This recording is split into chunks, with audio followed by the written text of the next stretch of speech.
চুলি শুকাবলৈ দি থাকোঁতে আপোনালোকক এটা ইম্পৰ্টেণ্ট কথা কওঁ। আমাৰ মাহঁতে আমাক দোকানৰ চকলেট, বিস্কুট, চিপছ খাবলৈ মানা কৰে। কিহৰ কাৰণে? আমাৰ মাহঁতে আমাক মোবাইল চাব মানা কৰে। কিহৰ কাৰণে? আমাৰ মাহঁতে আমাক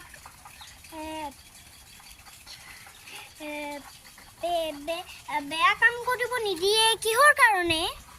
আমাৰ মাহঁতে আমাক সেই চব ভালৰ কাৰণে কৰিব দেই। আমি সৰুতে বুজি ল'ব লাগে, যেতিয়া আমি ডাঙৰ হ'ম তেতিয়া আমি বেছি ভালকৈ বুজি পাম। কিন্তু মোৰ মায়ে মোক কিছুমানে বহুত বেছিকৈ বুজাইছিল। সেইকাৰণে এতিয়া মই মোৰ মাৰ কথা সৰুতেই বুজি পাওঁ। আৰু গাইজ, আপোনালোকে ভিডিঅ'টো লাইক